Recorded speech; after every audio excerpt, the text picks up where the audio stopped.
Hey guys, I'm Becca George. I am a mental health therapist, a Christian soul care coach, and a public speaker. And I'm just going to talk to you a little bit today about the importance of communicating expectations, specifically to avoid the feelings of resentment, but the importance of communicating expectations in general. So a lot of times you'll hear when somebody says, what's the most important part of your relationship, or what's the most important thing in a relationship? You'll almost always hear communication. Now, this doesn't have to be a romantic relationship. This can be a platonic relationship. This can be a relationship in a family situation, in a business situation. It doesn't matter what kind of relationship you're in. Communication, and specifically communicating your expectations, is so key. And resentment is built and happens inside of us a lot of times when there's uncommunicated expectations or unmet expectations. So let me give you an example. Let's say I am in a relationship and I have decided that, you know what, I see that the dishes need to be done all the time, and so I'm just going to do them. But inside, I know that I need help. I know that I'm balancing a job. I'm balancing, cooking. I'm the one who does the cleaning. I'm the one who does all of these things. But I continue to tell my husband, don't worry about it. I've got it. I'm going to do the dishes tonight. And I continue to do it instead of asking for the expectation that I have, which is, hey, it would be really great if you could do the dishes a few times a week. That would actually really help me. But a lot of times we don't communicate that. We just expect the other person to see it, right?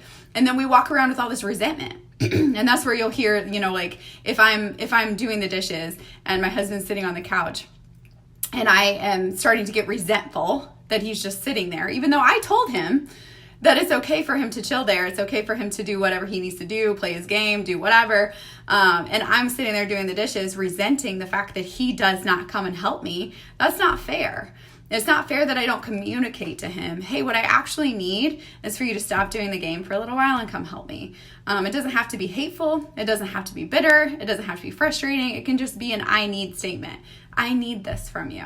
This is something that I feel, right? I feel this, or I need this. And so if I don't communicate that expectation, I can't expect this other partner to read my mind or to know what I actually mean. So then I have that resentment that builds up. So then what happens in that situation is after I'm done with the dishes, right, then something else will happen, something small. Maybe he leaves out he makes a peanut butter and jelly sandwich and he leaves out the knife on the counter.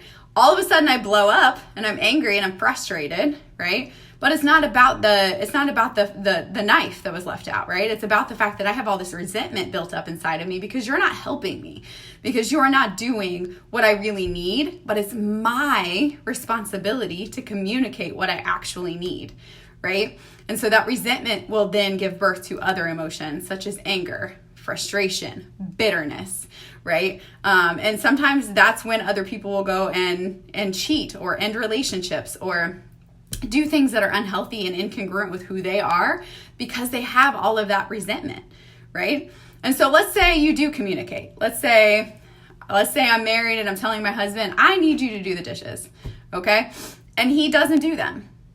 Okay, that's a whole different story, in which case that is an unmet expectation, not an uncommunicated expectation, right? So then it's hey, I communicated, I did my part, which is communicating that I need this expectation. And then he then has the ability and the right to come back and say, here's what I can give you. This is what I can do, right? So then that is his responsibility to say, yes, I can do this. No, I can't. And then you guys can work through those things, or we can work through those things together, right? And not everybody, will honor the boundary that you place, right? Not everyone will honor it, but it is not my responsibility to kind of hold how you respond to it, right? It's not my responsibility to navigate how you respond to my communication of boundaries. What is my responsibility is to communicate those boundaries and then stick to them. Because what happens is a lot of times we will communicate our needs, but then we do the opposite of it. So it's like, hey, I'll communicate with my husband that I need the dishes done, right?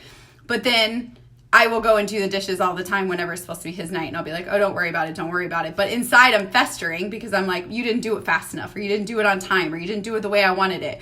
Or I'm trying to still control all of these things, which is then causing more anger to come out instead of just saying, you know what, this is actually creating inconsistency and boundaries for him. He doesn't understand because I communicated that I need him to do the dishes 3 days a week. and yet I'm doing them every single day. So to him, he's like, oh, she probably doesn't need my help.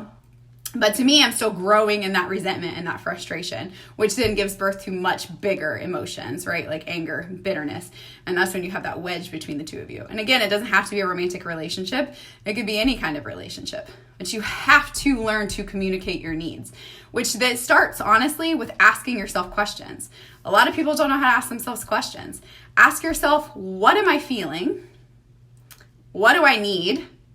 And is there anything I'm avoiding here? So those are 3 really great questions to kind of ask yourself on a daily basis. So if you know your expectations, you can communicate them. How am I supposed to communicate my expectations if I don't know what I even expect, right? So we've got to ask ourselves questions and take inventory of our emotions, take inventory of how we're feeling, take inventory of the relationship, no matter what the relationship may be. How is this serving me? How am I serving it? What needs to change? What needs to grow? And what needs to go? Right? Is there certain relationships or things that maybe I've continued to communicate the boundaries, they are not listening, in which case I either need to have a hard conversation with them or I need to cut them out, right? Because if I continue to bend on my boundaries or continue to waver on them or continue to make it my responsibility for you to honor those boundaries, it's not going to work, right? So make sure you take time to ask yourself questions, check in with yourself, be honest with yourself, and also have another person that you can be honest with.